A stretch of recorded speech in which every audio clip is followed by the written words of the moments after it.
Hi. So I saw a post from one of my favorite content creators. I don't have many. I think I have like 2. So anyways, but they were commenting about psychic attacks. And this is actually something that I thought I was experiencing myself in this past winter. Boy, has it been a whirlwind of learning. So as you heal trauma, I've discovered several things occur. If you were like me and suffered severe abuse as a child, there's a very significant chance that your brain has just disconnected signals from certain muscles and tissues and areas of the body. When you start to physically feel your body again, like your energy that is you actually starts to go into your body. I think I've described this before when my emotions first... First, my emotions on thawed. That was the first thing. I had to learn how to feel again. That hurt. That was like me acknowledging I had an energetic self in a way, right? I had emotions. They are mine. And I first had to accept them and allow them. That unthawing was excruciating.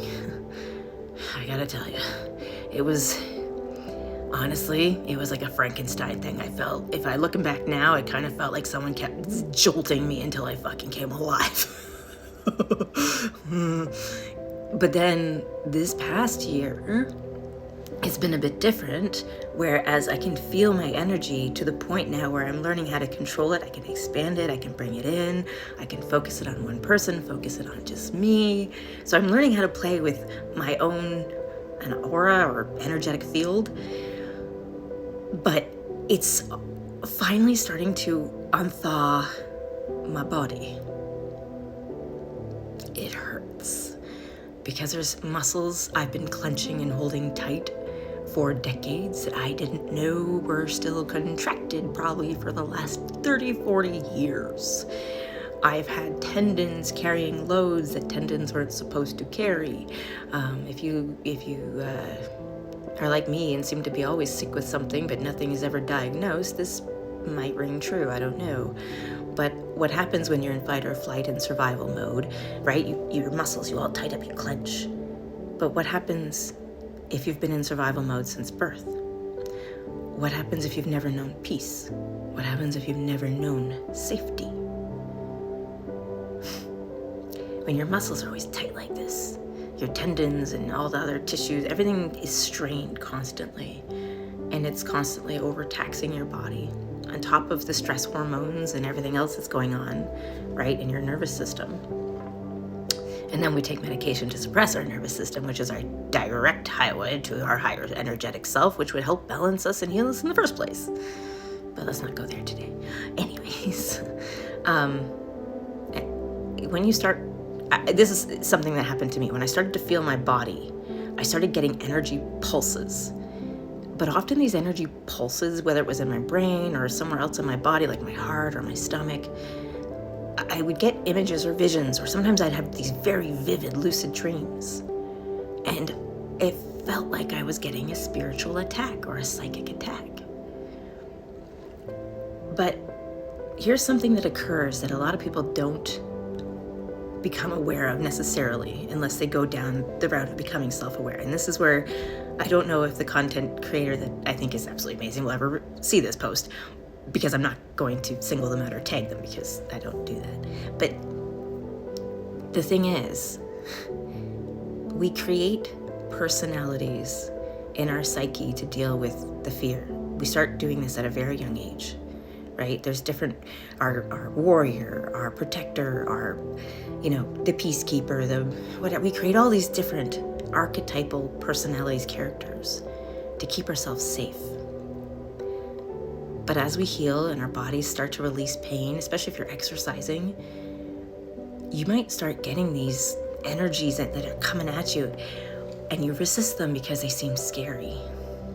Some of the images I saw when I was going through the different feminine archetypes and learning how, they actually related to my own femininity, I started to see some of them as really icky and scary.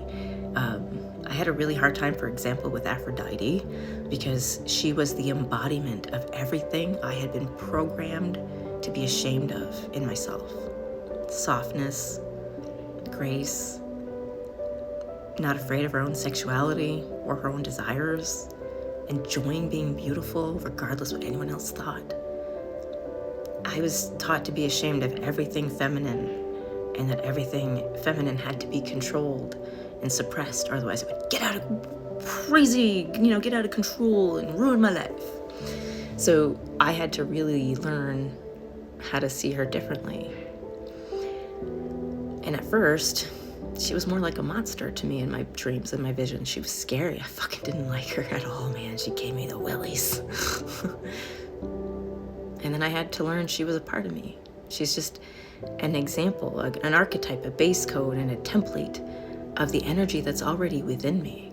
If you start looking at all these different gods and goddesses, they are just, in a way, examples of the energy we already have inside of ourselves. Some actually may be historical people that ended up having supernatural powers that, ended up being told in history like they were gods. Maybe because they did become extremely self-aware and unlocked parts of themselves that most of us don't even believe exist. But a lot of it is just the embodiment of an energy. Like the Queen, for example, she embodied Queen Mother energy so profoundly that in my psyche, she is the icon I see when I tap into Queen Mother energy. Actually, I see her and her mom. So I think those two women were just epic, I'm guessing. They literally were the embodiment of it. And because they embodied it so powerfully, that's how my brain presents them in my head.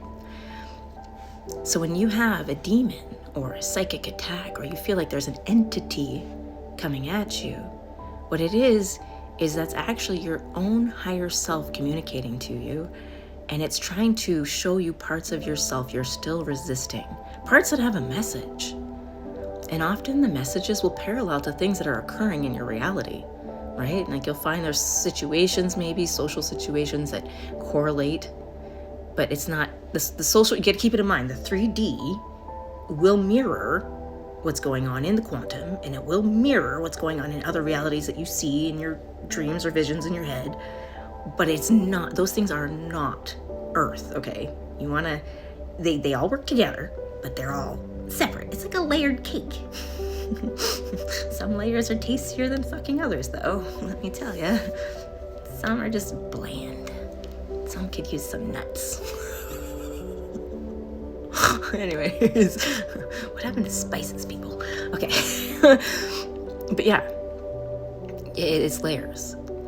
So if you do feel like you're suffering a demon attack or some kind of spiritual negative thing, someone might, in their own weird attempt, be trying to send you energy or something to, make you whatever. And they might be pulling on you, but your energy won't attune because you can't actually absorb their energy. Their energy's theirs.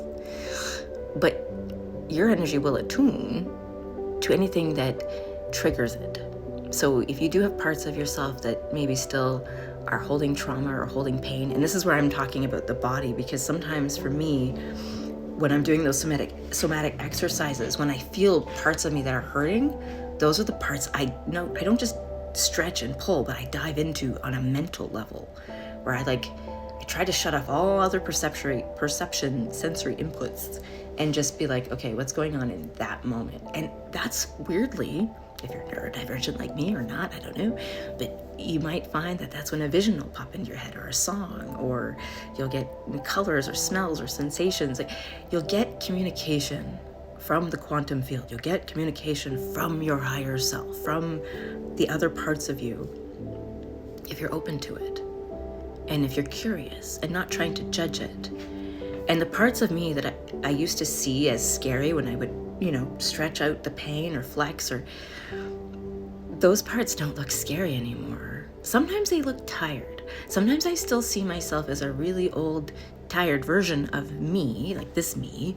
And it's almost kind of a weird thing, whereas I will go and I will give that part of me love, and I see her transform. She grows younger right in front of me. every time I tell her that you're doing great, I love you.